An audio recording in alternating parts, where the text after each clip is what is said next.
Dr. Gold in the lab, Twitch stream glowing, formulas flashing, minds wide, knowledge flowing, equations on the board, numbers never sleep, teaching math and physics while them haters count sheep. Actual education, tune in and get schooled, flipping textbooks, breaking all the rules, from Newton to Einstein, concepts elevate. Keep the stream, it's the key to our fate. Dr. Gold dropping gems, knowledge raining down, actual education making scholars all around. Perpendicular minds, angles sharp as ice, maths and physics, yeah, the future's real nice.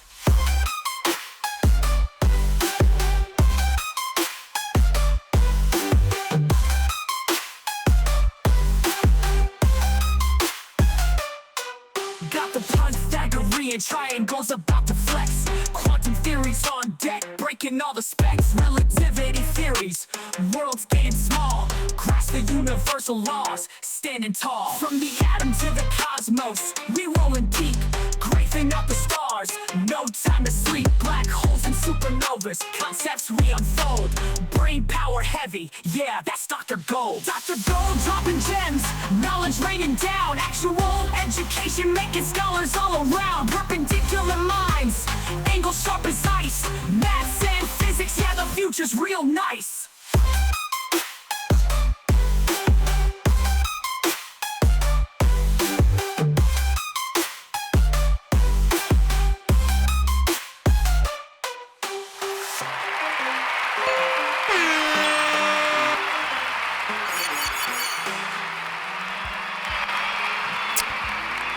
What's up, everybody?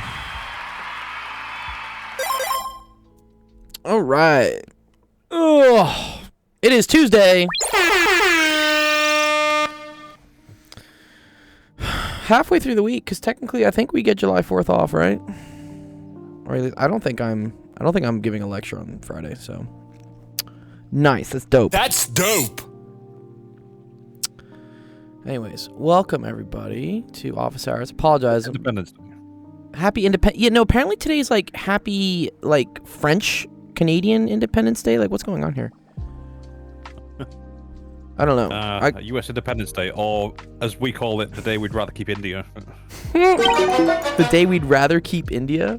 Oh, I see. Because that. Well, no, because it's like, oh, look at the independence that we got, and we fought really hard for it. It's like we didn't give a fuck. We had India. You did have, yeah. It was kind of it was a much larger colony, I guess. Than, I mean, it didn't actually pan out in the end, though, unfortunately, right? But. Well, India. Yeah, no, India didn't really pan out, right? It did for a very long time, but I'm not going to get into it. Suffice it to say that there's a reason Mahatma Gandhi sat there and said, "Leave or I'll starve myself to death." Yeah, I don't really actually know much about Indian history. Do you learn that in your UK schools? Do you learn about like British history and like what happened with the British Empire?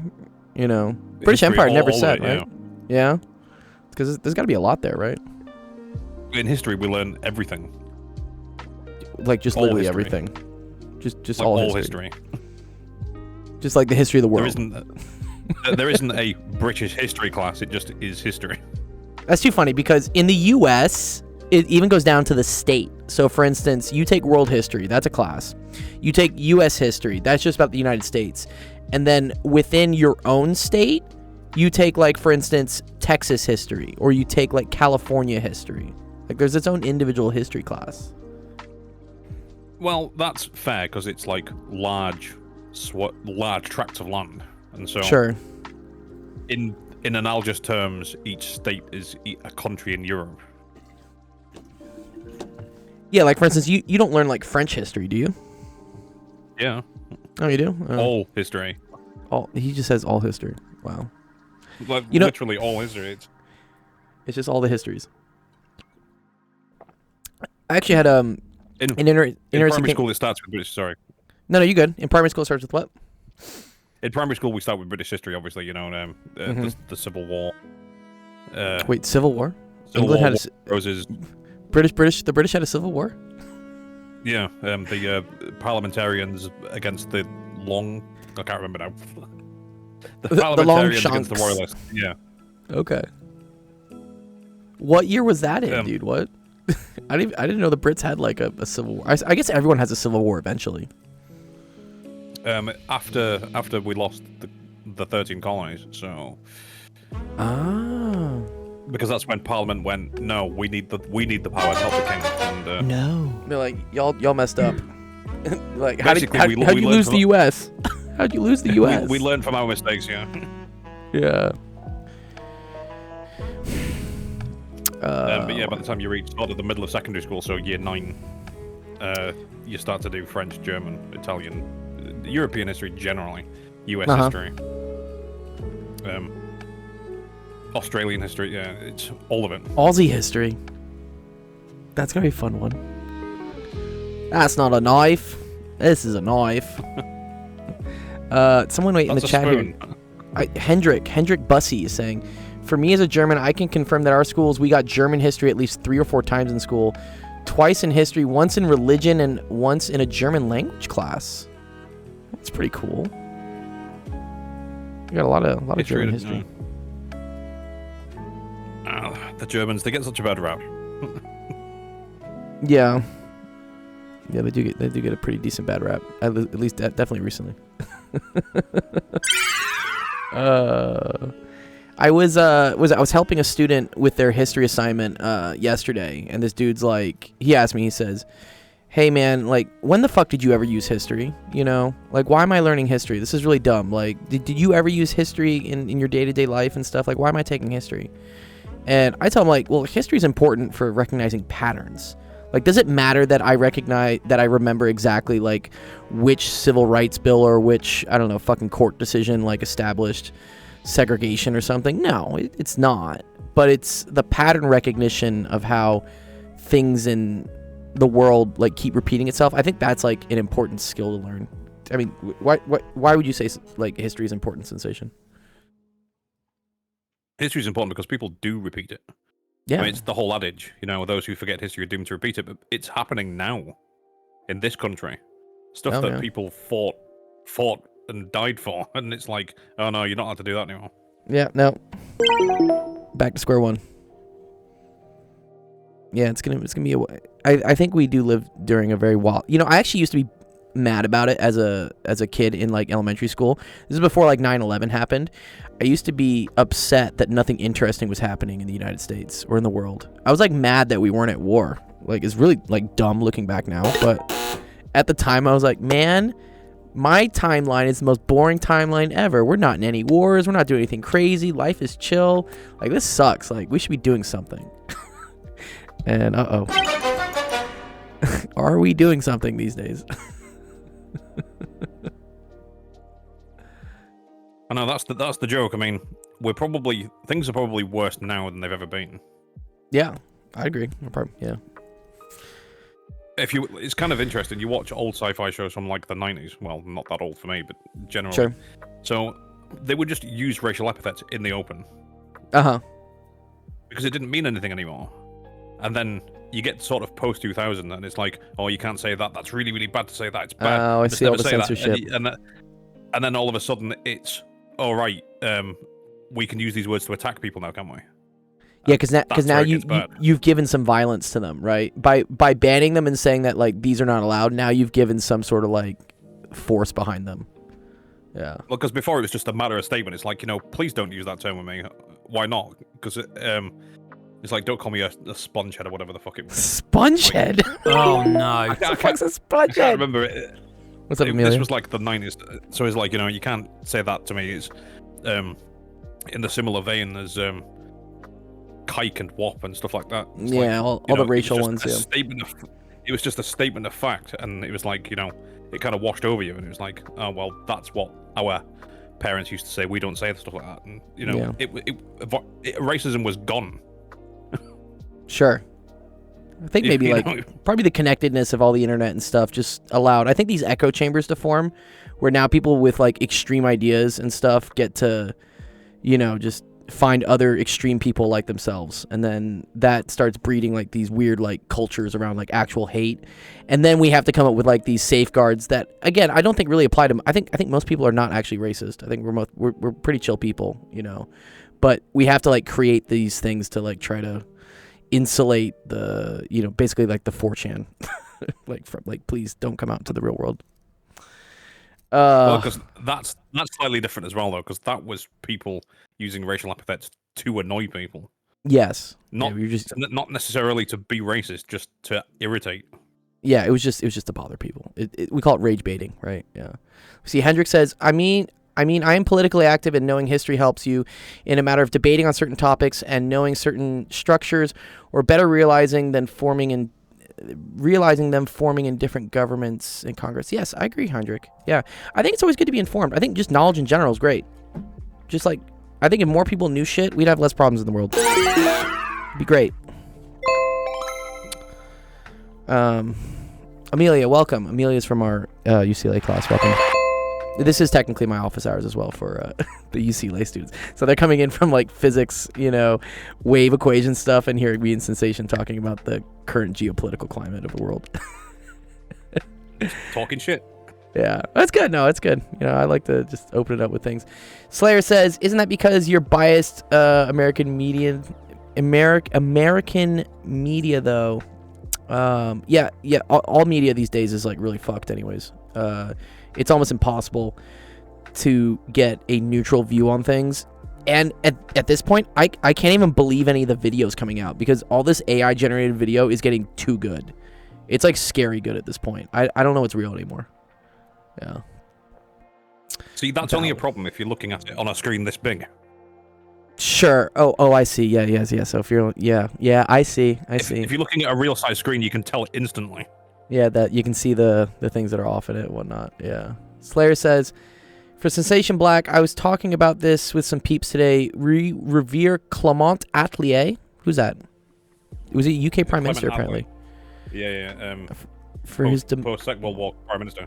Yeah, for his domestic policy, but his foreign policy decisions were pretty bad, especially his Rush decolonization agenda. We just don't see it because we only look at him for his domestic policy triumphs. Oh, yeah, I see. Yeah. We only remember the good parts. Arguments about this in secondary school. Yeah, about like whether he's a good guy or not. Because basically decolonization was the worst thing that could ever happen to the places we colonized, because we were there for so long. They were British, essentially, by the end. And so when we just kind of said, fuck it, you can have the countries back. But then there's a power vacuum. Exactly, yeah.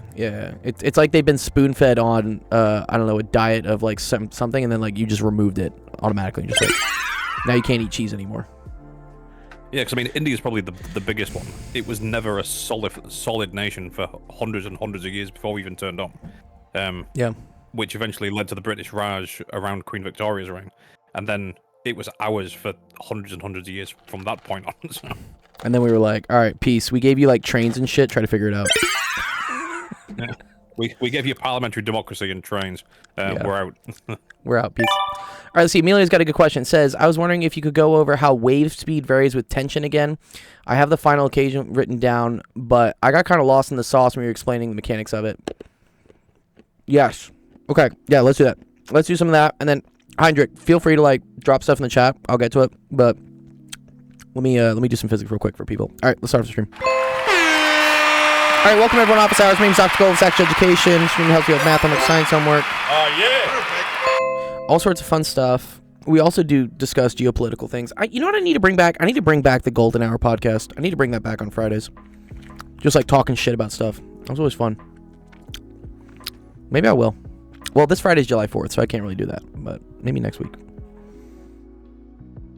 Because we could have a grand old time sensation just like talking about like how screwed up the world is.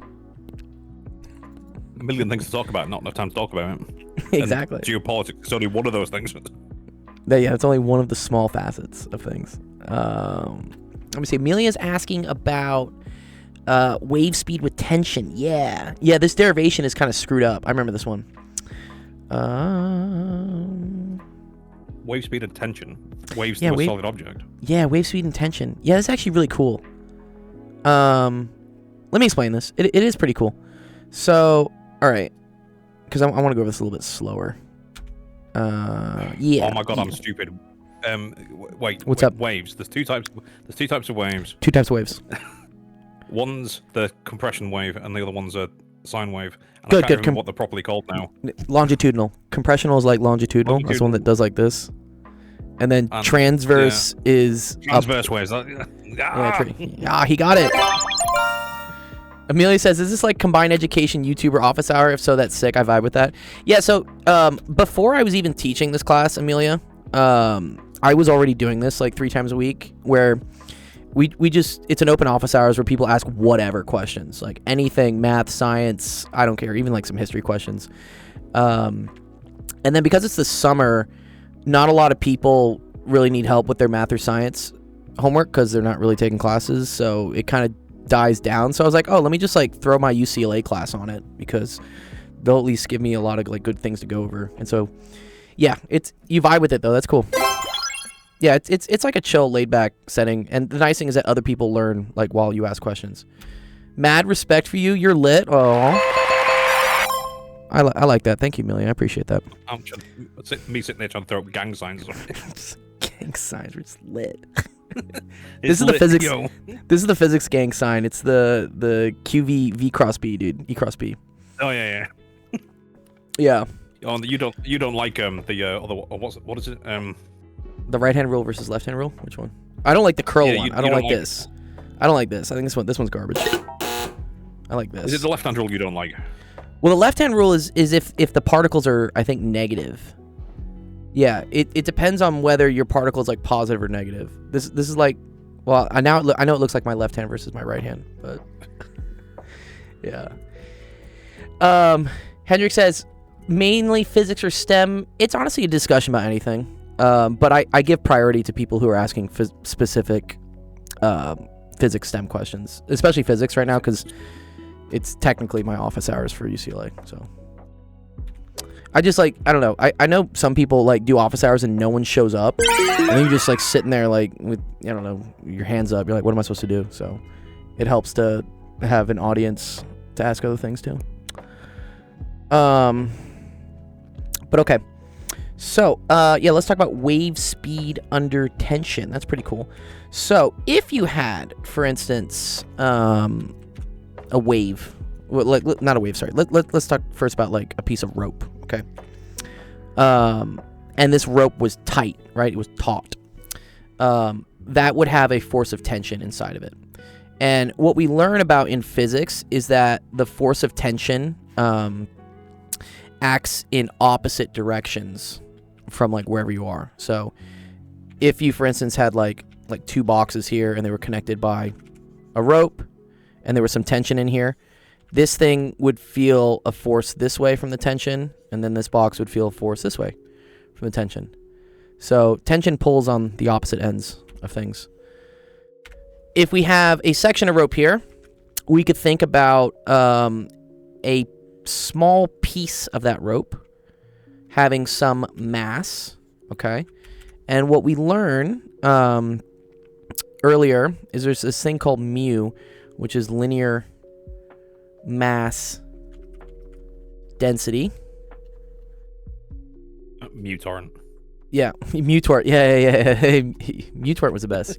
We called it utorant though. That's funny. We never called it mutorant. I did. No, I don't know why. Yeah, no. You're right. It is supposed to be called mutorant, but I remember calling it utorant at the time. Because me too, yeah. Well, I mean, I was in high school. I didn't really know what this was. This is kind of like a college thing when you start getting to the Greek letters. But this is a density. And let's remember that like density in the traditional sense is like mass over volume. So linear mass density, mu, is going to be the mass over the length. Here, this is like a 3D density. And then this is like a 1D density, which means we're only looking at like mass and stuff in like one dimension versus like a 3D shape of it. So if mu, linear mass density, is mass over length, then that tells me that mass is equal to mu times length. Okay, if I just like move this over here. And if we're looking at a piece of rope here, that means this little chunk of mass, delta M, is equal to the linear mass density, mu, times the width of this chunk of mass, which would be delta X. So this is where we're going to get that. Okay, cool. So this little bit of mass, delta M, is equal to mu delta X. Okay. Now, and then there's a tension force on this mass. So you have the tension from the rope here pulling the mass to the left, and you have the tension from the rope here pulling the mass on the right. Think about it like there's just like a box here, and there's rope attached to each side. Tension will pull in opposite directions. Devil says, any tips for the guy that is pulling his fourth all-nighter in 7 days learning mechanics because this one test is way too hard? Oh, man. I don't know if, like, pulling all-nighters is the way to, like, learn things. The brain is a muscle. It needs rest. It needs rest. Exactly, yes. Your brain needs rest, yeah. All-nighters are a temporary fix and only really work if you're just doing, like, memorization classes. Like, things like, I don't know, like, biology or, like, history. If you just have to memorize facts, then yes, pulling all-nighters might work. But if you have to, like, learn processes and then apply them in different ways, such as mechanics and physics, you're going to have a bad time trying to just cram that. It doesn't really work. If you go to the gym and you max out your weight pushes, yes, and you just keep doing it the next day and the next day and the next day, eventually you'll start harming you get muscle fatigue. Irrevocably. Yes, you'll have a bad time. You can damage your muscles forever. Yeah, and yeah, going on 4 all-nighters, yeah, you'll start like losing like some cognitive function. So maybe I would say take a nap, dog. And if stuff is way too hard, like ask someone such as us to try to explain it to you so it makes more sense in like an easier way. Don't struggle too much on your own. And water, not coffee. Oh, and water, not coffee. I love coffee though. I love a good Java. That's what I'm drinking. I left my coffee in the next room. I'll get it later. Okay. So Amelia, let's continue on. Now let's say that this piece of rope, right, is plucked, okay, such that it's going to oscillate to the left and to the right. Or it's going to oscillate. Let me see, make sure I get this right.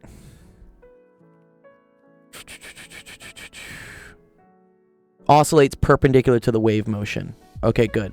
Yeah. So this thing is going to oscillate up and down as such, but the wave is eventually like moving in that direction. Just out of curiosity, are there no transverse properties in a rope as well, like that? Yeah, no. This is you have a rope that's tense and if you like whip it this way, what happens is the rope oscillates in this direction, up and down, but the wave pulse moves left to right. Uh-huh. And this is why it's called transverse, is because what do we call it? The amplitude is perpendicular to the propagation. So that's just a fancy term for like the wave moves up and down, which is 90 degrees to it propagating, like it traveling to the left and right. Yeah. But wait, I want to make sure this F1 and F2 makes sense to me.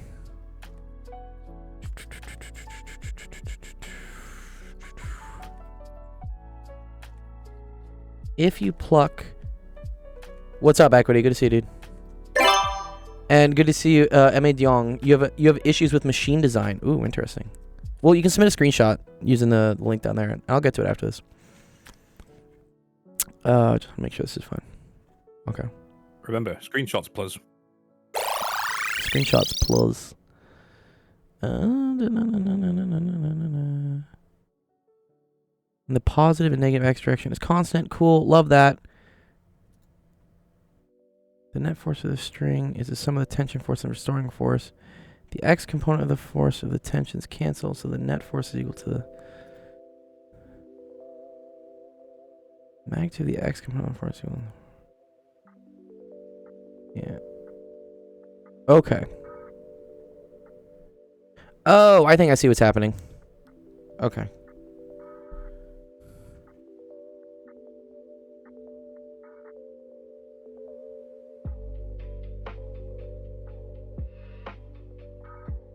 Right. Okay. Okay.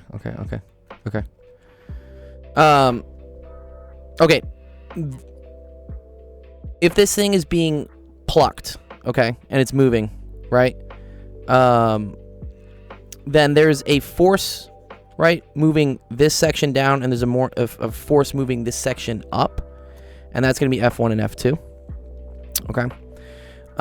Ft, the tension in the string has to be the same. They don't draw this to scale. They really should, right? Is this not to scale?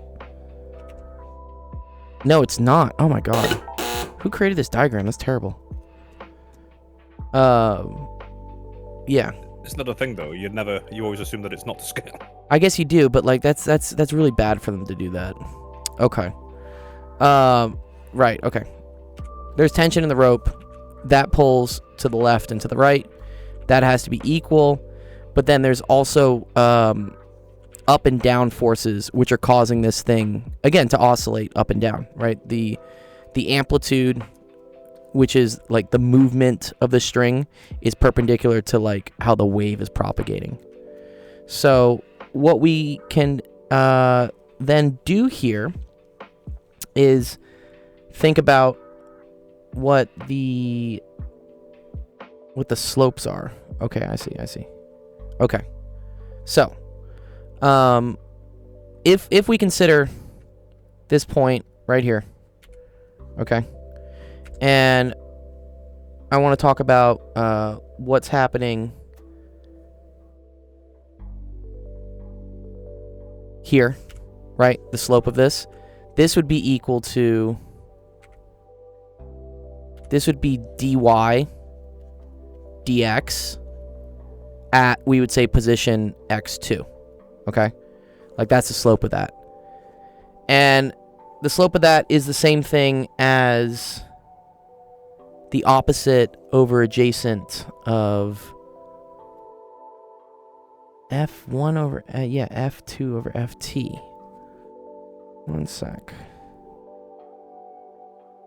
The tangent of theta. Okay.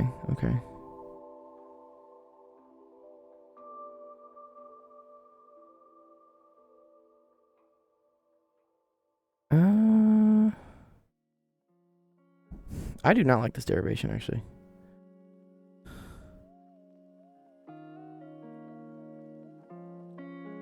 Slope of a function at a point which is equal to the partial derivative of y with respect to x at that point. Therefore, f1 over ft is equal to the negative slope of the string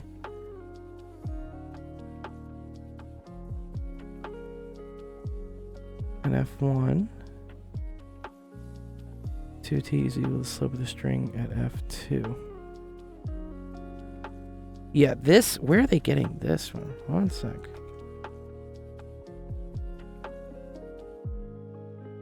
Oh, okay. Okay, no. I think I get this. Yeah, okay. Okay. I don't know why they make the tangent argument. We don't really need the tangent argument here. Yeah, okay. The slope of a function, right, is change in y over change in x. And in that case, that's going to be the y force, which is going to be F2 over the x force, which is Ft. Okay? So the derivative of this, which is the slope of this, is the same thing as rise over run, right?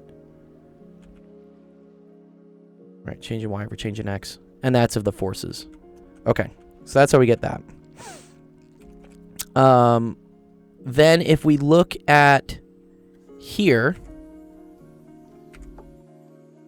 which let's call this instantaneous slope, dy dx at x1, okay? That's the negative of this. Like, this over this is a negative slope, because let me show you. That points in this direction, right? So this is equal to negative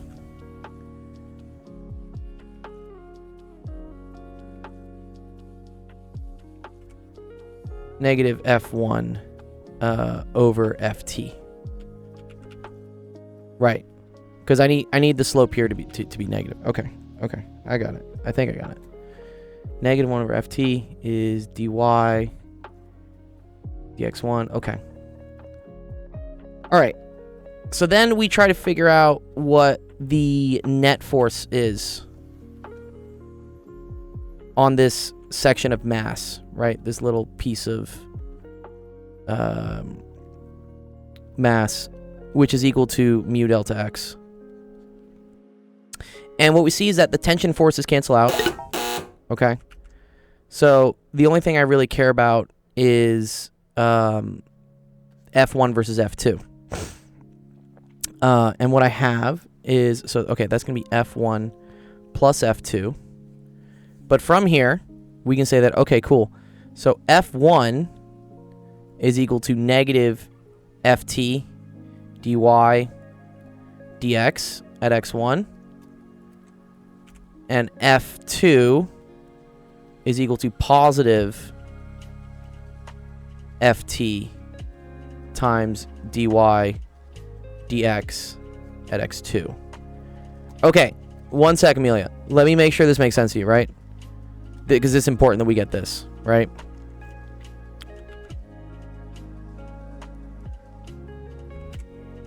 So, F2 is Ft dy dx at this position.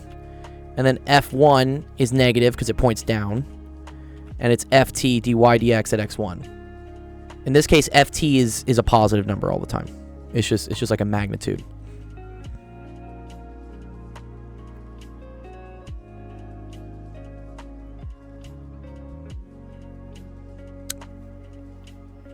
I don't know why they start talking about tangent and stuff. They really shouldn't have done that in this textbook. That confused me, dude. Like look what they say here in the textbook. They say to obtain the y components of the force, note that tangent of theta 1 is negative F1 over Ft. Tangent of theta 2 is that. The tangent of theta is equal to the slope of a function at a point. I mean, kind of. I don't know. This to me is like confusing. I wouldn't bring tangent into here, which is equal to the partial derivative of y with respect to x. You can just say that the derivative of a function is the slope, and then that the slope is the change in y over the change in x. Good. If F2 is pointing up, then why would it be the slope times the tension? Okay. So F2 is pointing up. Okay. So if I want to look at the slope here at x2, the slope at x2, right? That's the rise over the run, which that rise over run is equal to this rise force, which is F2, divided by this run force, which is Ft, right? You can think of this is like Fy over Fx.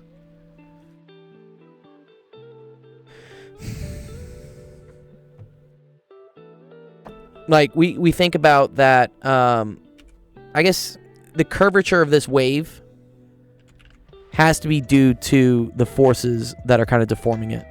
And the ratio of those forces, the y over x, also will be the slope of, like, the shape of that thing directly here.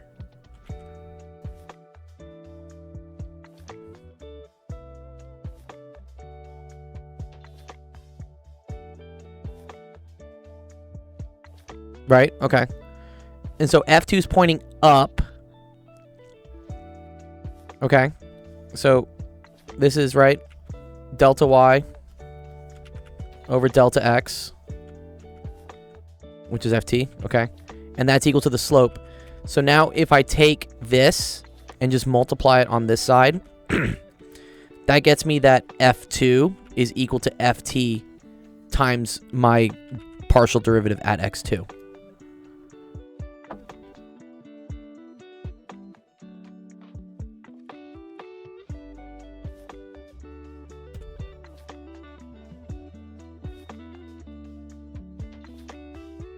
And then by the same token here, right?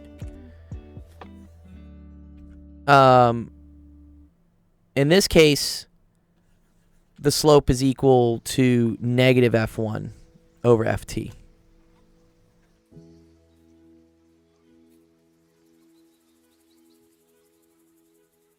Because dy dx here, that'll pull out a positive number. The slope will be positive here. Oh, you got it? Nice.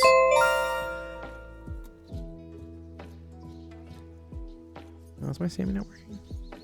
Yeah. Yeah. So, slope is... No, you're totally cool. It's alright if you're 8 seconds behind. Yeah. I'll wait. It's okay. Totally good. But yeah, even for myself, I had to kind of like... This kind of bugged me out here. I was like, wait, what's going on? But like, yeah, this slope is equal to negative f1 over ft. Because f1 is like down. And so then when you move it over, you get f1 is a negative number, which it should be. F1 should point down. This is another thing in physics that math people get super horrified with is we tend to just like kind of ignore minus signs and just place them wherever it makes sense, like visually. You know, the classic example of this is if you have, for instance, let's say something like pulling up on a rope. Let's say like, you know, you're pulling up and then you have the force of gravity pulling down here, right? When we say like sum of forces, right? That's technically equal to like FP plus FG. But a lot of times what we'll do is we'll be like, oh, but FG is down. It's negative. So instead of saying this, I'm going to say, oh, cool. This is just FP minus FG, where we assume that the magnitudes of these things are always just positive, and that whether there's a minus or a plus in front of it, that denotes the direction. Technically, FG is equal to mg in the negative y hat direction.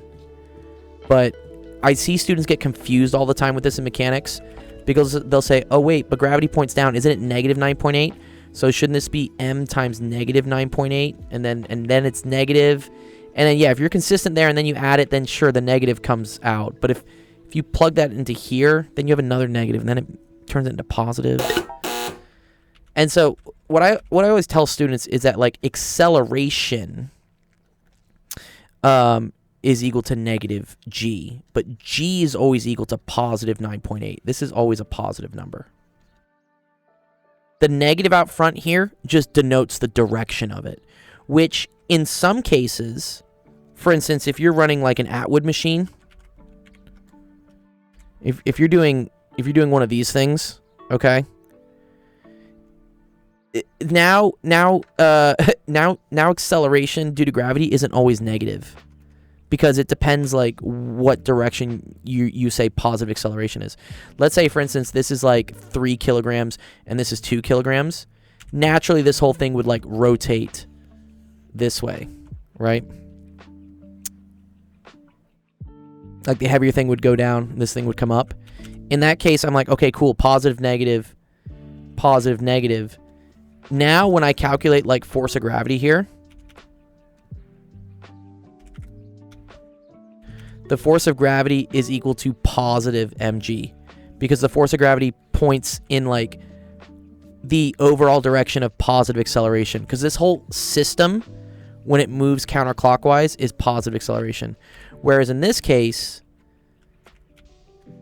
this fg is equal to minus mg, because it is pointing opposite to the direction that like the system wants to move.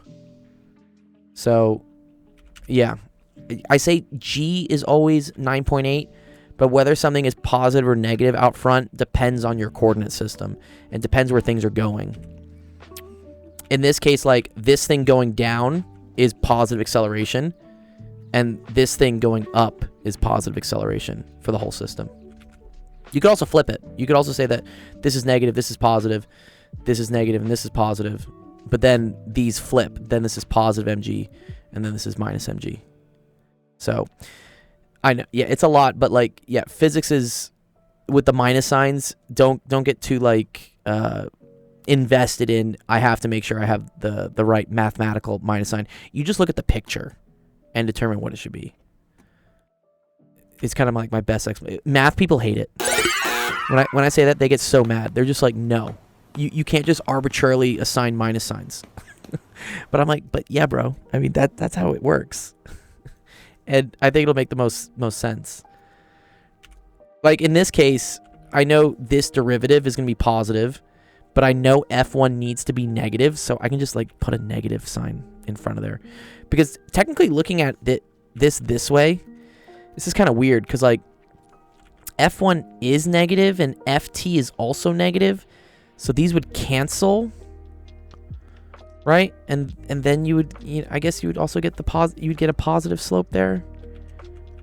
But I'm crying. The cats, yeah, the cats are so good. So I just fucking put the negative here. That's what I tell kids to do. Just do it. Just do it. Do it. Okay. So let's get, now that we've identified minus signs and all that fun stuff, if we wanted to look at the sum of the forces here, right? F1 plus F2. Okay. I'm going to have F1 is negative. It's pointing down. F1's pointing down. So I have negative Ft dy dx at x1 plus F2. F2 points up. That is positive. So I can leave that as positive. And this is going to be plus Ft dy dx at x2. And this needs to equal the mass times acceleration of my chunk here.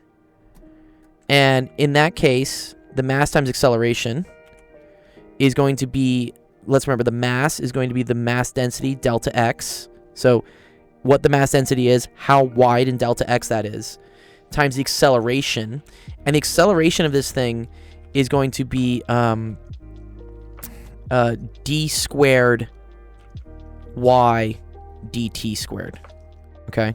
Because this little mass here is accelerating like up or down.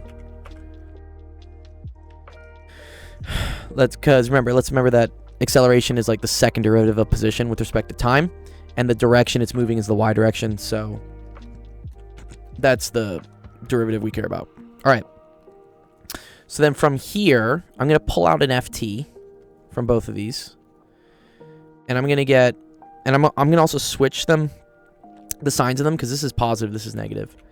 So I'm going to get dy dx at x2 minus dy dx at x1. And then we're left with that. And then the last thing I'm going to, well, not the last thing, cool little thing I'm going to do here is I recognize this stuff all depends on x. And this also has x. This is an example. So you'll learn this in math. But with differential equations, when you have different variables going around, like derivatives with y, derivatives with x, derivatives with t, you want to try to get all those variables in the same place. So in this case, I see a bunch of dx's here. I also want anything with x to be over here. So I'm going to take this and pull it this way. And then this I don't really care about. So I'm just going to pull it over here as well. I want to try to keep everything in one place. So here we got dy dx x2 minus dy dx x1 all over delta x is equal to mu over ft, and then that's d squared y dt squared. Okay. So let me stop there. Give like a little 8-second delay thing. But Amelia, you let me know if that's good so far, or if there's any parts of that you want me to explain.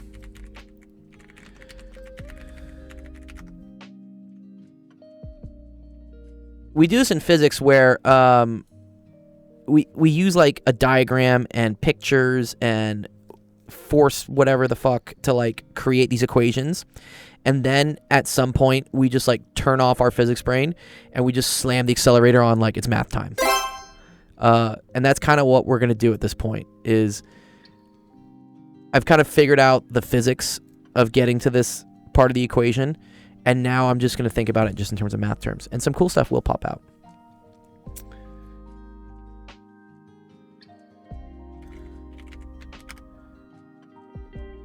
That's weird. This makes sense. Thank you. Awesome. Cool. Okay, great. I want... okay, I want x2, x1. I want this limit definition of a derivative, but I want it in like a nice form.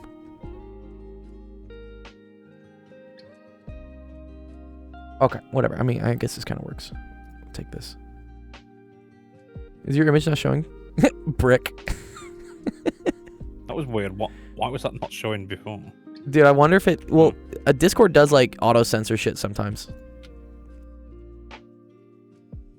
Where like it's like whatever's censored, and then I have to click on it to like see it. I don't know.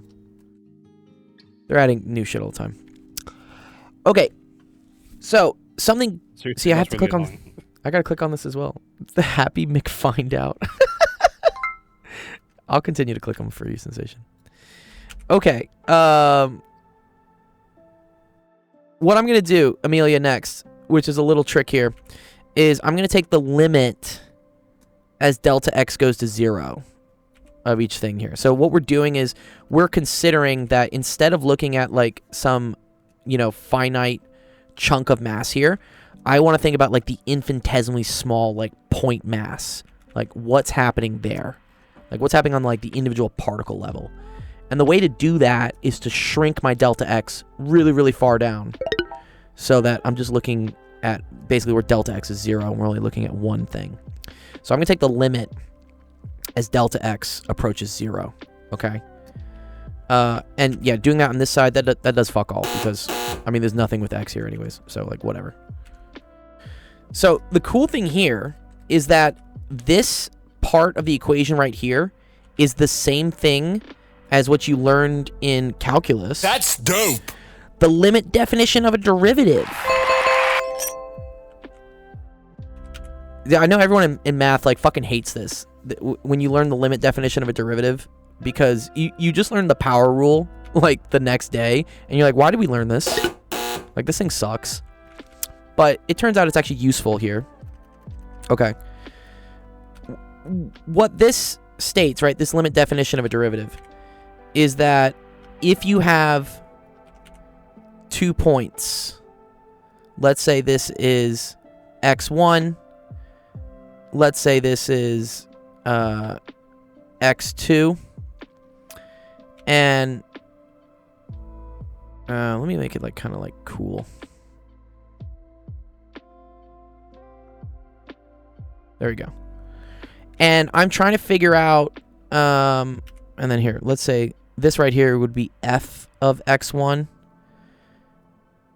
and this right here would be f of x2.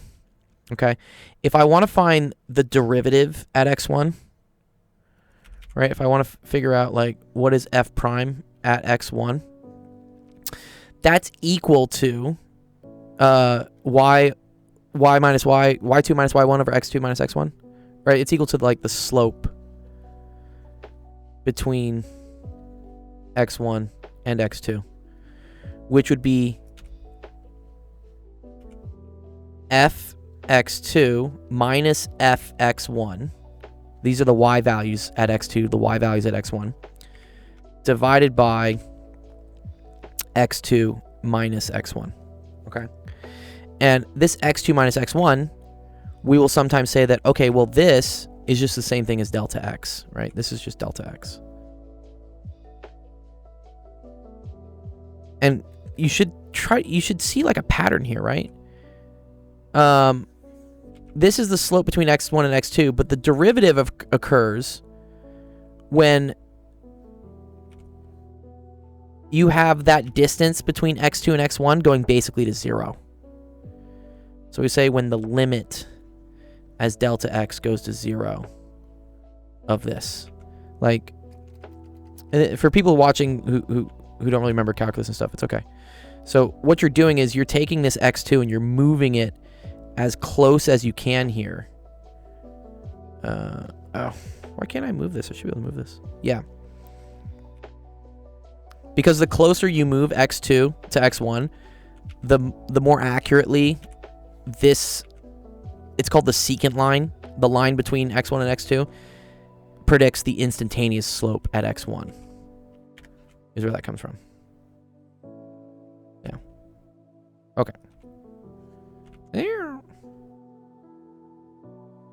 So this is basically the same thing as f of x2, right? X2 is just equal to x1 plus delta x, right? This point here is just this plus this. So this is fx2 minus fx1 all over delta x, which we have the same thing here. But in this case, this is f. Oh, the submit page keeps redirecting? Oh, that's weird.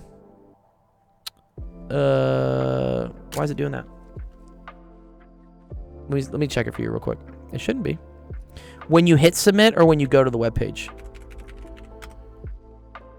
Well, mine works pretty fine. Although it does say our connection is not secure. I probably got to fix the SSL certificate on that. It's so annoying. Yeah. Let me think. I think it's submit dot. Oh, when you try to visit Safari, it doesn't load. Can you try a different browser for me? I think Safari like fucks up.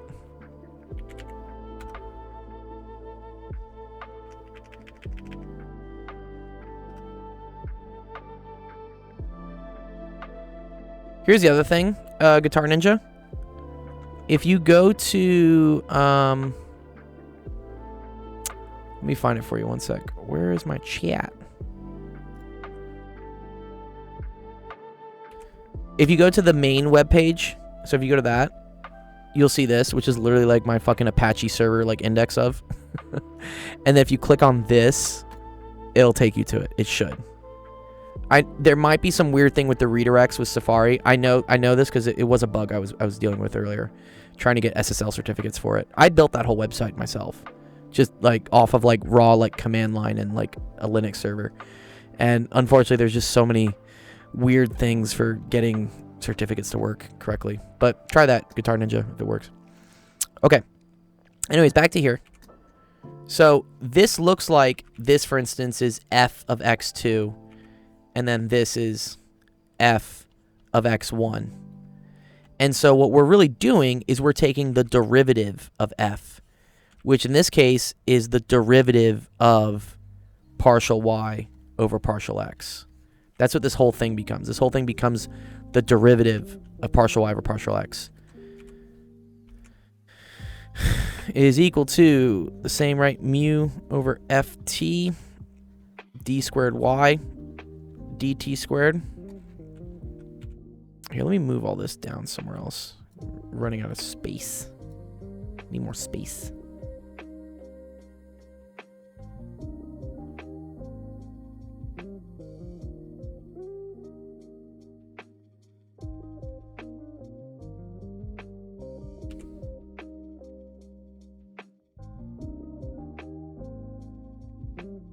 So there you go. That's that. And so now, since I have like the derivative of a derivative, this is the same thing as the second derivative. And so this is all going to turn into the second derivative of y with respect to x squared. Sorry, this was ddx. Is what it is. Sorry. Right. Right. df dx. Is that over delta x? And then this is equal to mu over ft d squared y dt squared. Okay. And then the reason why this is cool is because it looks exactly like the equation we derived earlier, like the wave equation, the linear wave equation, which was this. Do you see how we have kind of the same thing? Second derivative with respect to x is equal to some constant out front, right? In front of the second derivative with respect to t. And so from that, now I can say, oh, well, 1 over v squared is equal to mu over ft. You can flip both sides such that you get v squared is equal to ft over mu, and then square root, and you get that v is equal to the square root of ft over mu. And this is your final answer that describes the wave speed on a rope with tension and mass density. Yes, that's the big finale. Anyways, I'll give you some time to respond to that, but let me know, Amelia, if that makes sense, where that comes from.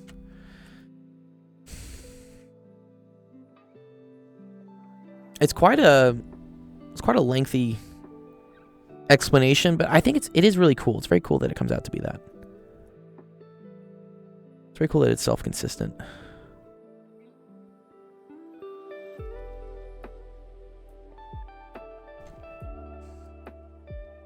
Yeah, Amelia says, ooh. Well, make sure the ooh is like a good ooh, not like a bad ooh, you know? Not like a, oh no, the cat's coming out again. Wait, no, you should have done the oh no thing. Oh, where is it? Oh no. That one, the oh no one. No. The monkey one. Oh, You gotta get in the hospital. wait, I gotta go find it. Oh, that one is probably like that. Yes. Where is it? You gotta get in the hospital. No, that's, well, where's, You gotta get. dude, it's random actually, so there we go. This is it. Oh no. Oh no! Oh no. Oh no! No! No!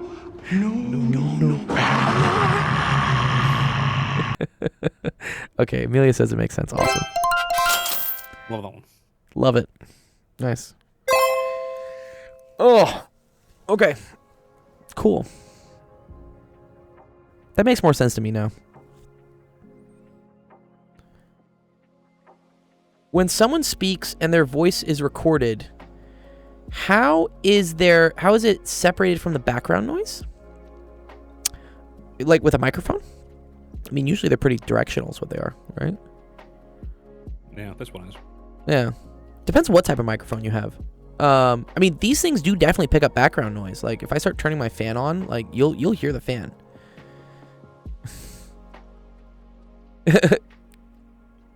I'm glad, Amelia. Yeah. There is active software that can try to remove background noise using algorithms, and the way they do that is, just in general, if I were to record sound and upload it to a computer, yeah, to remove the background noise usually occurs at frequencies that aren't the human voice. So for instance, if there's like a high pitch ringing from I don't know, like a ceiling fan or something, or some electronics that are on that are buzzing, or maybe it's a low frequency thing, like say you're on the ocean and you're speaking, but there's this like woo, woo, woo, woo. If the frequency of your background noise is different than your voice, you can do what's called like a band pass or a band cut, and you can remove certain frequencies out such that they're no longer in the full signal. That's the way they do it. And then I don't know, AI probably does some really crazy shit these days, but it's kind of like the simple way of doing it. They do it using an FFT actually, which is really cool. I'll explain FFTs later if I have time. FFTs are really cool actually. They're super rad. Okay. Where it's like totally gnarly. Totally nah, bruh. Okay, let me see. We probably have some submissions from people on the web stuff. Oh, Guitar Ninja, nice. Okay, cool. This is a good question from Guitar Ninja. It's a physics one.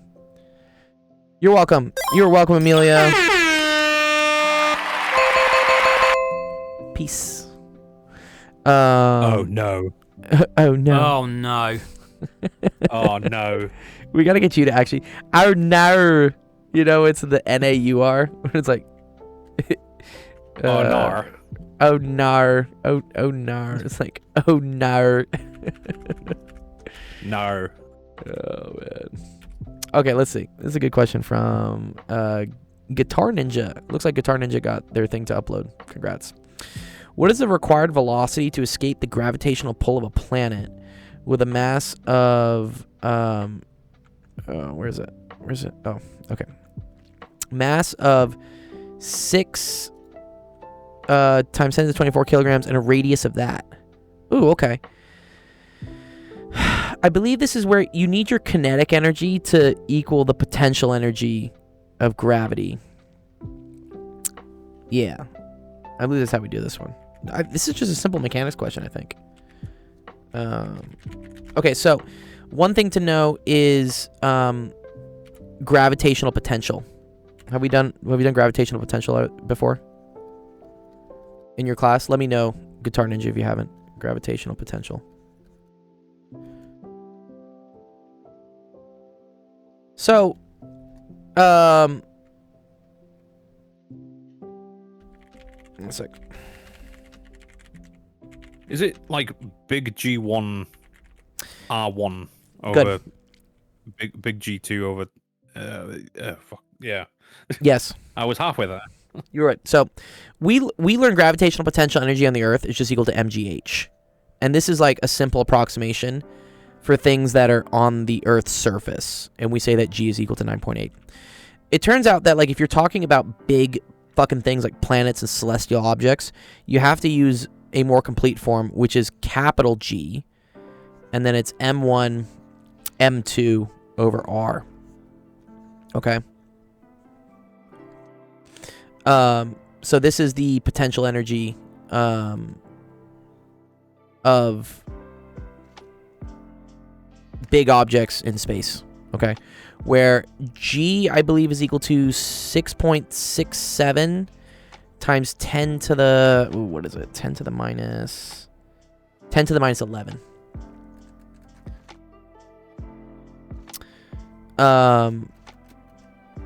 M1 is usually like the mass of your planet.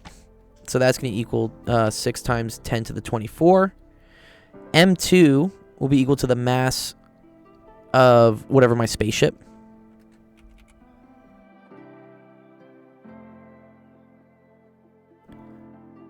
And then R will equal like the distance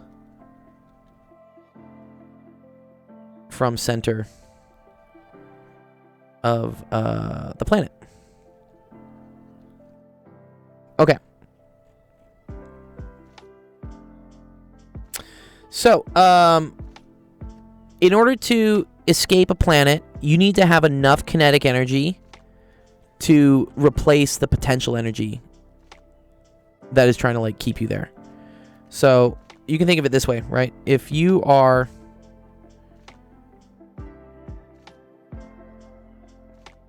located some distance here, some distance R. Let's say the rocket ship starts here, okay? You have potential energy equal to G M1 M2 over R. And then what you need to do, and let's say you're moving at like some initial velocity off, like some V0, that means you're going to have some kinetic energy equal to 1/2 mv squared. And by conservation of energy, right, as let me think about this. As you start to get further away, your potential energy drops. Well, one sec.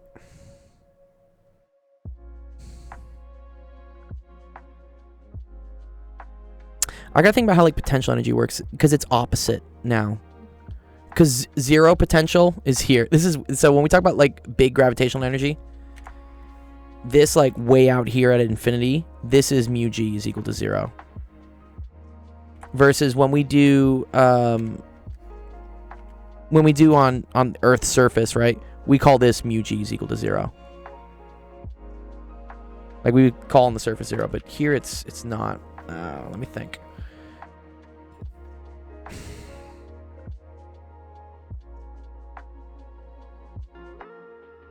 But I don't think your potential energy is ever gonna actually be 0, right? Because you'd have to be infinitely far away from the planet.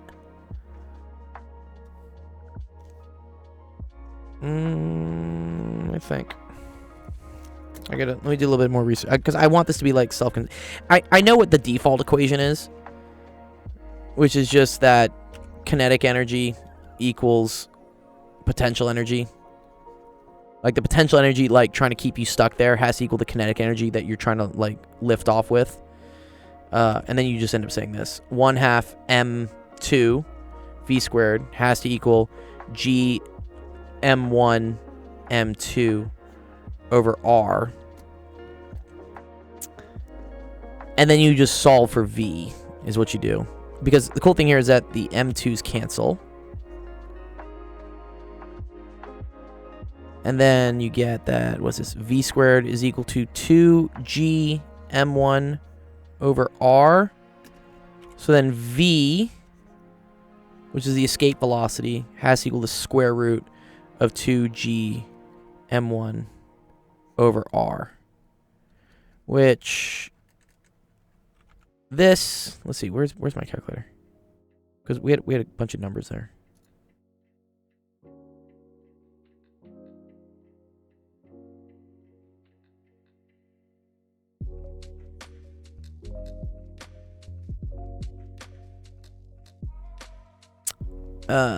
So 2 times, yo, what's up, Skeeg?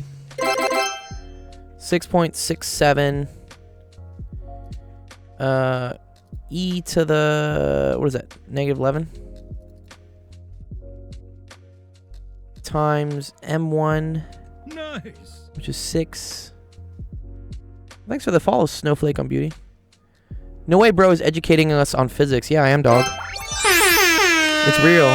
It's real, dog. There can be educational shit on Twitch. And then, here, let me divide that by the radius of the Earth. This is for real, dude. It is. What's the radius? Oh, 4 times 10 to the 7th. Okay, and then we got to square root that.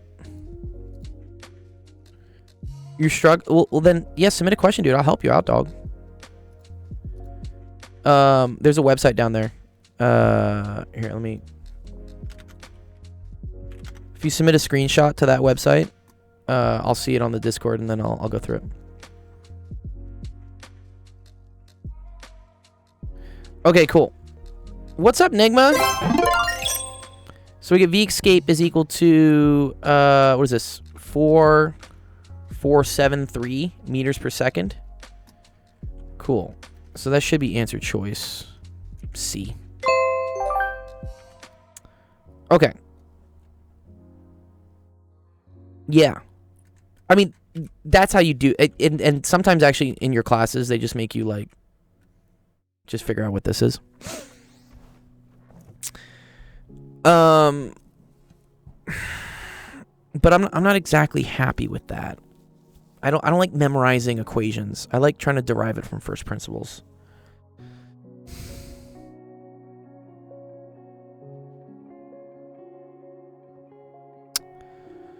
Let me think of it.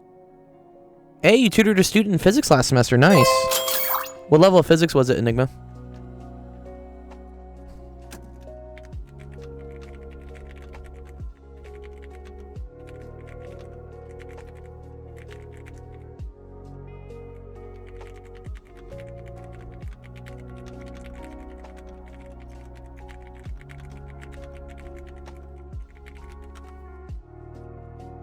Yes, and there's also the Discord.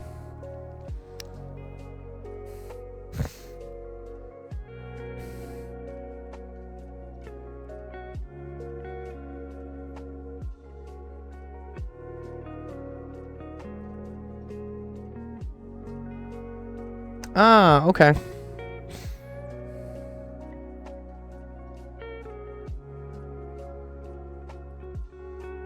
Oh, grade 11, so pretty basic stuff like dynamics. Cool. Yeah, no, that's great. That's what I was teaching last quarter for sure.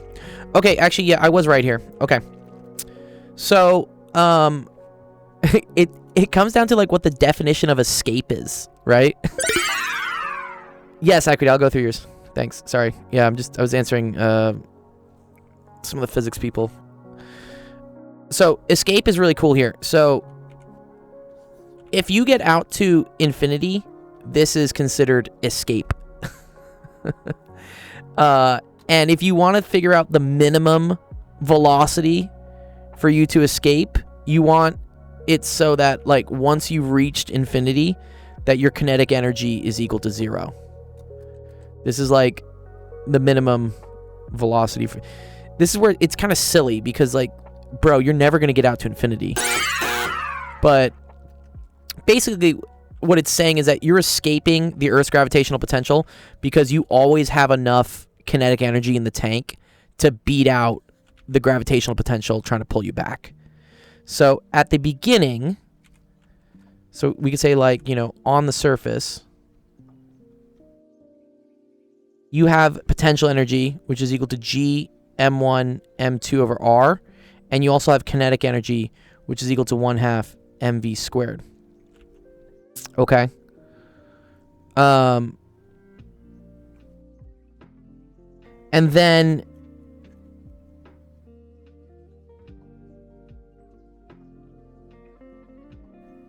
when you escape,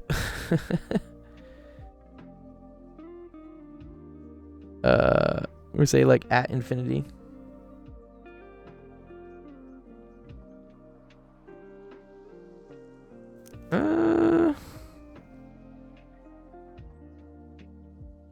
I see, and the gravitational potential energy is negative. Oh, okay. Where does that come from? Isn't that like F is equal to negative grad U? I support bro. I appreciate it. I do support some support. And if you would like to try that again in English, please do. Yeah. Try that again in English. Yes, you got baby Or any voice going. language, I don't care as long as it's correct. As long as it's some form of correct English, we'll do it. Yeah. Well, no, I'm saying in any language, I don't give a shit as long as it's correct. And as long as Sensation can understand what language it is. Which is probably like Japanese or something. I can understand most languages, to be honest. That's true. I think F is negative grad. U. So U is equal to negative F dot dx. The force is negative. And then this is the minus signs that always like bug me.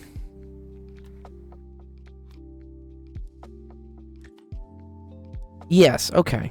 You have 0 gravitational potential out here. And then it's like the work required to bring it in there is negative work. So you have negative potential. Okay, I think I get this. Okay. Yes. Okay, here gravitational potential energy is 0. Here gravitational potential energy is negative. Uh-huh. And then at a very far distance, when you escape, mu g equals 0, and your kinetic energy is equal to 0. Oh, wow, that is wacko. Crazy. Yeah, this stuff always like kind of like bugs me out. Okay, but just set gravitational potential energy equal to kinetic. What's up, Sensation? ¿Por qué? ¿Por qué? Okay, I do have some screenshots from, I think Equity has one. And then Pervots. Pervots, my... Dude, why are actually none of my images showing without me having to click them? That's interesting. Streamer mode? Yeah, maybe... Dude, actually, you know what's funny? It does... It thinks like I'm playing OBS. Like, just because I'm like streaming my my OBS output to Discord. It thinks like OBS is a game. Anyways. The game of streaming. Oh, I lost the game again, dude. Oh no. The game 2.0. The game 2.0. You are now aware that manually. You are now breathing manually. Don't let me forget, dude. All right. Let's see. Where's Equity? Equity. And Snowflake, let me know when you submit a screenshot. If you can't figure out, or if the website's not working, I feel like it should be working because we got some people. You can always go into Discord, and then there's a channel here called Help Screenshots, and this is where people like submit screenshots for questions they have. So that's another way to do it. Okay. All right, Equity, this is a lot, dude. Like, do you want me to go through all of this? Or is there a certain point of it?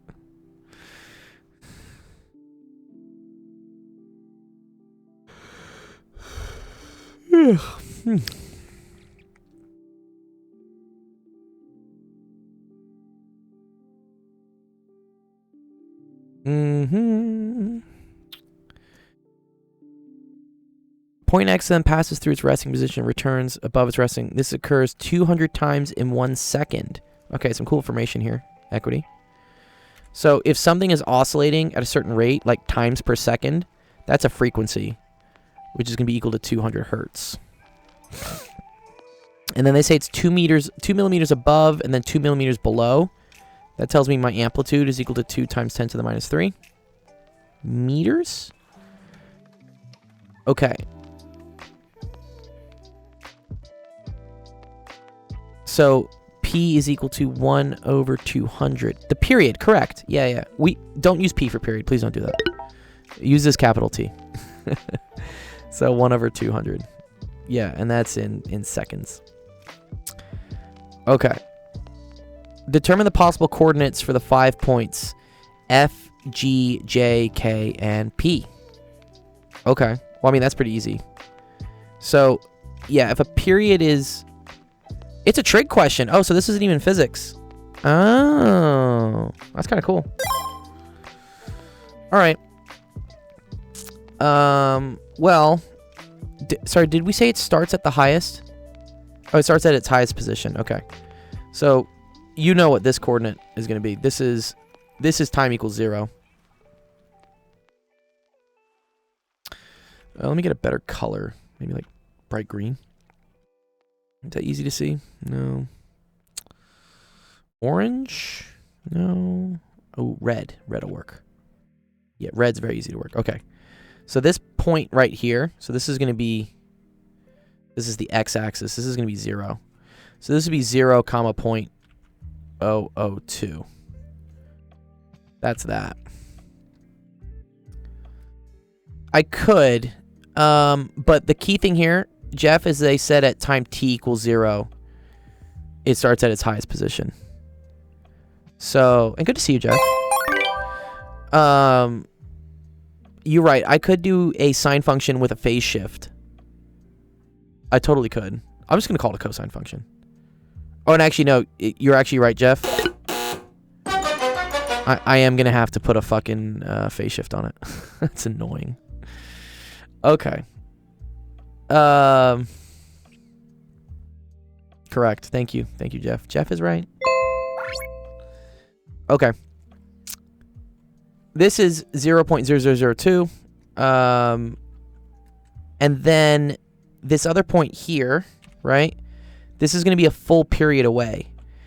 And a period is 1 over 200, which is, what is that, 0.005? Is that what that is? Why are they using such gross numbers, dude? Oh, no. Such gross number. What? Why? Okay, 0.005. Right, okay. So this will be 0.005, comma, 0.002. And then this is going to be the midway point, right? So this is going to be 0.0025, comma, negative 0.002. Yeah, too bad you can't use millimeters and milliseconds. Can I not? Do they really want meters? Yeah, fuck that. Yeah, let's just use millimeters and milliseconds. Let's do it. Let's make life easy for us. Okay. This is 0, comma 2. We're dealing with things in millimeters and milliseconds. Okay. Then this point right here is going to be 0. Sorry, it's going to be 5, comma 2. So sorry, it's milliseconds, comma millimeters.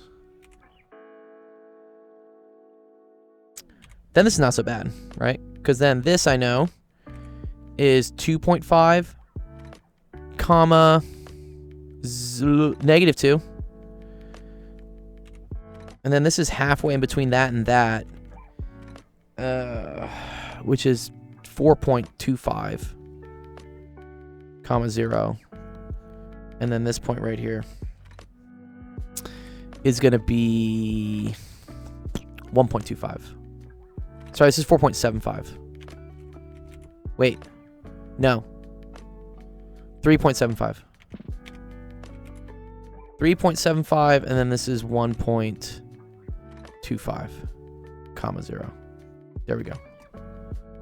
Yes. So this to this is a full 5. So then this to this is half that, 2.5. This to this is half of that, which is then 1.25. Does that make sense, Equity? Is it asking in millimeters? They do the time as as a function of seconds, though. That's annoying. Yeah, so just convert the times by dividing by 1,000.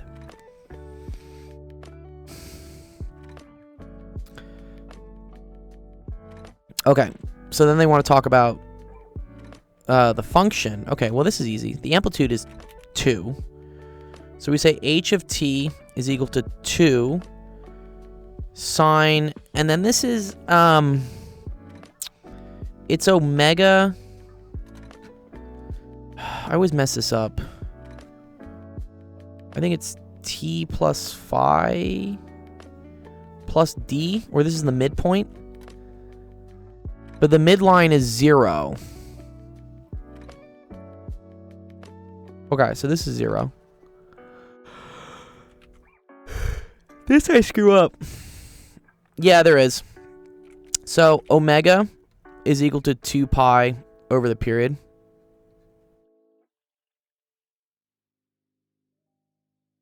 So this is going to be equal to 2 pi over 1 over 200. So that's going to be equal to 400 pi.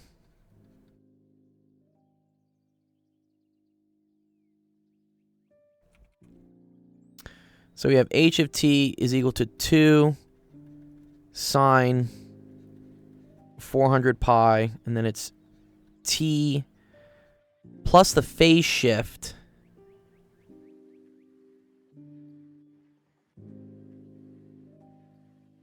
y equals negative 2. Where?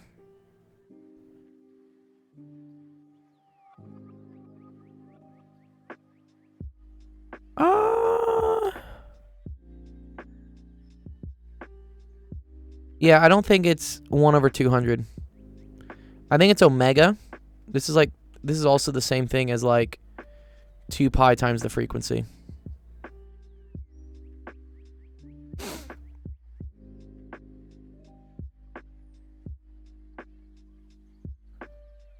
And the frequency is 200, so it should be 400 pi.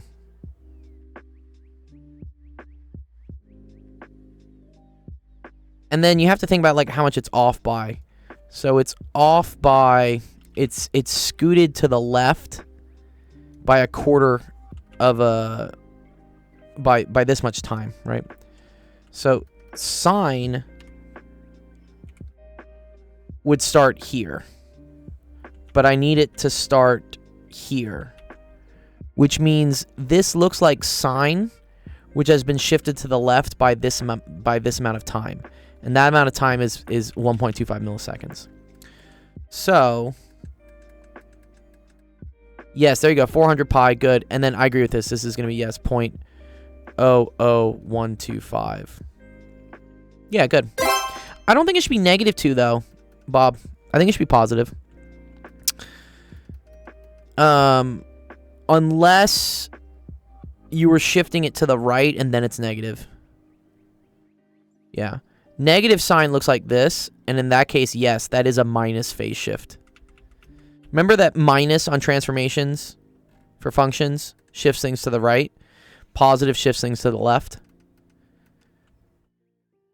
Yes, positive sign goes up instead of down, right. So this is positive sign, Bob. This is positive sign. So I need a positive sine function, right? That was here, and it needs to be shifted to the left. And if it's shifted to the left, that's plus.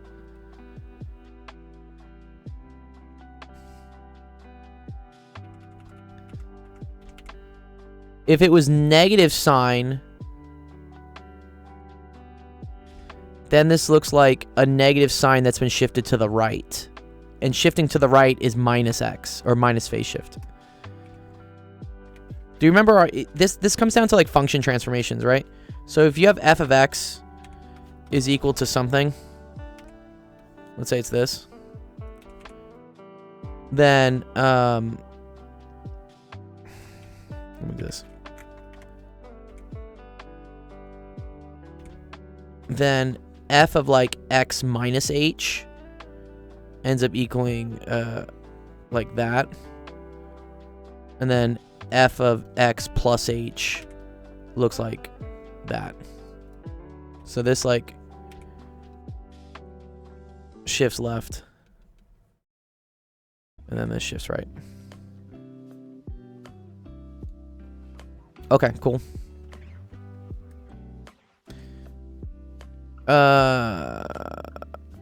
The t-coordinate of g is t1, and the t-coordinate of j is t2. On the interval t1 to t2, which of the following is true? Well, the height is negative, and it's definitely decreasing. Describe the concavity. So that's cool. So if we're looking at the concavity of this looks like what I say is like a happy face, which means it has positive concavity. So this is this way, which is positive. And what that says is like, so the rate of change goes from being like kind of negative to not very negative to being 0. So the rate of change is increasing. It's going from negative to 0. If you're going from negative to 0, you're going up. Even though I know it looks like it's still like pointing down, but the rate of change is changing from negative to 0. That's a positive change. And then from here, right, it starts going more up, more up, and more up. Increasing slope is also an increasing rate of change. So it's increasing.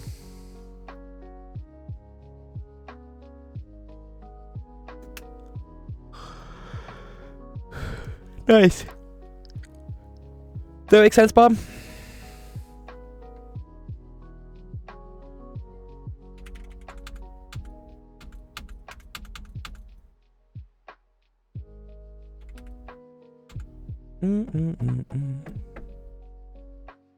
Yeah, nice.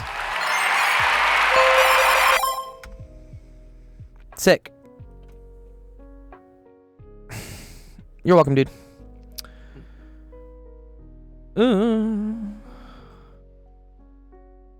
Nice. Man, I feel like that one question just on like deriving the wave, man. Holy shit, this like took me out of it. That was so much math.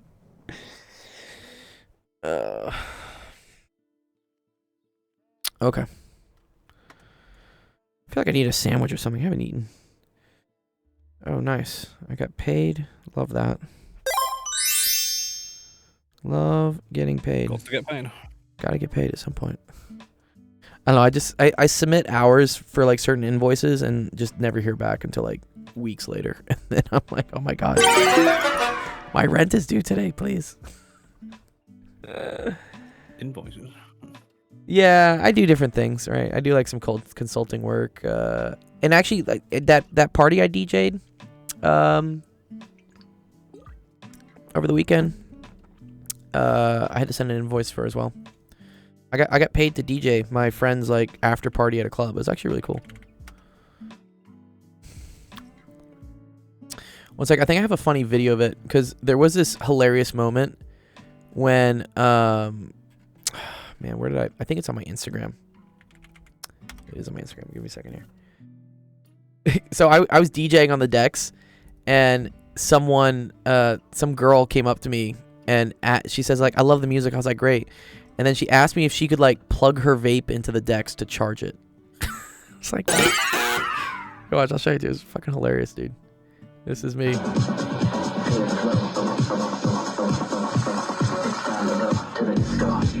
I have like a pretty decent transition here. And then you'll hear it, like she comes up to me and asks.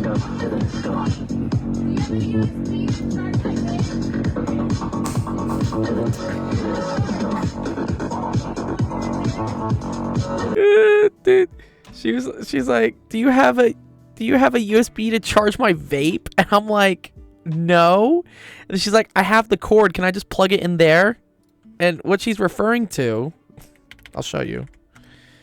It's a CDJ Nexus 3000. What's CDJ? She's referring to the USB port on this thing at the top, which is meant for me to like load my music on. One second, if I can find it. Or nothing wants to load today. Come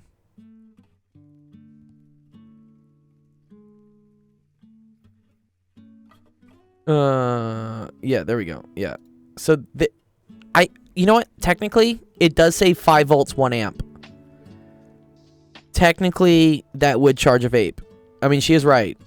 That's hilarious. Yeah, but I mean, she sounded like a Valley girl, so you should have just said it's not powered. I mean, I was just I was concerned that if I plugged a vape, I don't know, these fucking like whatever Chinese cancer death stick machines, like I have no clue how much current that thing's gonna draw. Well, I mean, yours doesn't look as Chinese. I'm talking about these puff bars. Do you guys have these puff bars in like the UK? You know what I'm talking about? There's many, hundreds of types, thousands even. These things are absolutely terrible for the environment. Yeah, they're called like geek bars or something. Dude, I fucking hate all this stuff, dude. This stuff is so dumb. There we go. Like, do you guys have these? Yeah.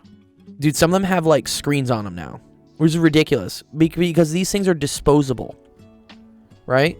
Think about all the fucking e-waste we're creating, dude. That like these things. Yeah, look. Dude, some of them have. Some have like, they have like video games on them and stuff, dude. Like what? The disposable ones were banned here. So interesting enough, the reason why they're disposable here in the U.S. is that there was a law passed that you couldn't sell flavored nicotine things that were reusable.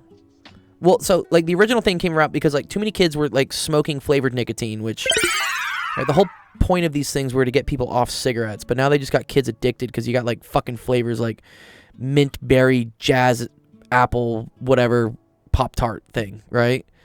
And so they put a law out being like, okay, well, no more flavored nicotine. Like, that's illegal. Unless it's one-time use stuff. Which I'm so confused why this loophole was put in.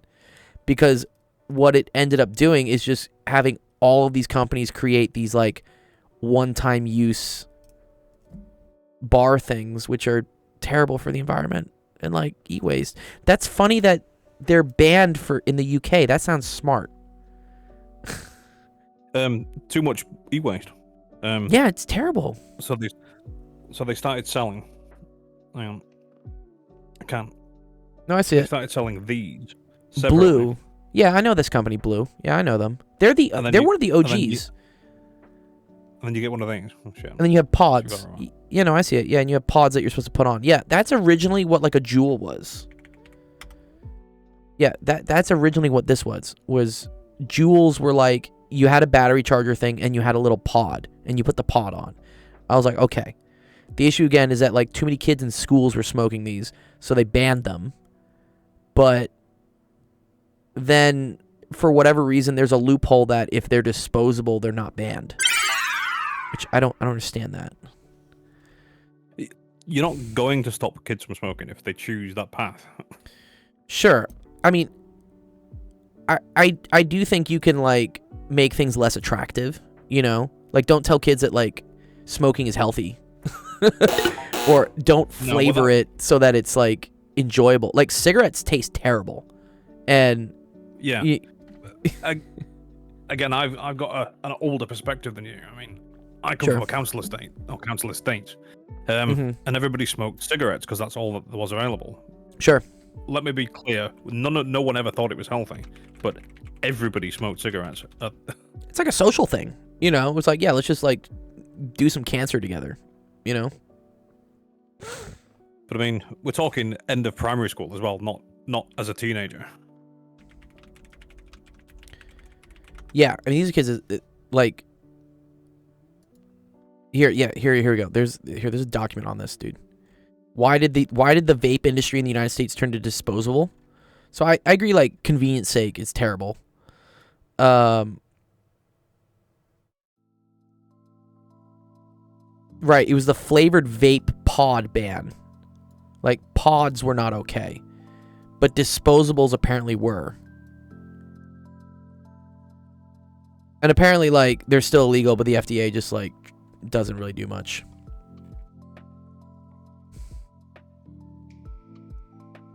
Yeah, don't even get me started on the FDA. Just the most fundamentally useless department in the US. Yeah, we could argue all day. Who's in charge of it now? Mr. Bobby K? RFK? Isn't RFK in charge of it right now? I think he is, dude. Probably. Who's in charge of the FDA? Let's see. I thought that was the whole point. I thought you couldn't have... No, it's Martin Markey?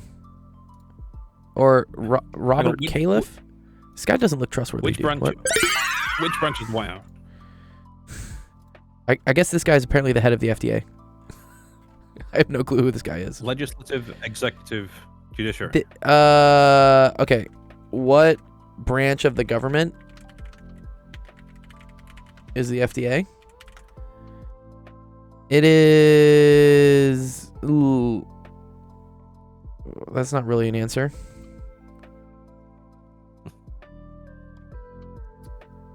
It's the executive branch. Executive. Yeah, this is weird. This is why Trump is able to just like fucking fire everybody in these things. I always thought that was weird because I was like, wait a minute, aren't these like appointed positions but like within like Congress? And it's like, no, it's all. Why are these things part of the executive branch? Who came up with this? That was a bad idea. Why put like one crazy nut job in charge of like huge organizations that are supposed to be nonpartisan, right? Like, health should be a nonpartisan thing, we would hope. This is the joke. Most U.S. foods are banned throughout the world. Yeah, because they have, like, toxic chemicals in them. Or, like, Red 40, right? Yeah, I mean, things like unnatural dyes have been banned since before I was born. Have you seen the one with the cereals? Like when they look at cereal between like the US and the UK. This is so bad. So this is apparently like the US version of Frosted Flakes. And like they look at like the difference in the ingredients, right? Versus the UK version, Kellogg's Frosties. So you're right. Yeah, a lot of things are like kind of banned. So ours is like milled corn and sugar. Yours is maize and sugar, barley. Vitamins and minerals. Yeah, so like some of this stuff is just like not allowed, I guess. There's some crazy examples because even like the UK isn't like too much, but like look at this for instance. US versus Germany for Fruit Loops. Bro, what's all this shit on the left? What's going on here? What are they putting in my Fruit Loops? That's pretty funny. Yeah. I think a lot of it comes down to the dyes and the preservatives is what it is. Or even, okay, the big one I'm seeing here is like US versus UK oatmeal. Look at that. Look at that difference, dude. It's like here, rolled oats, sugar, freeze-dried raspberries, freeze-dried strawberries, natural flavoring. Awesome. Here it's like oats, sugar, creaming agent,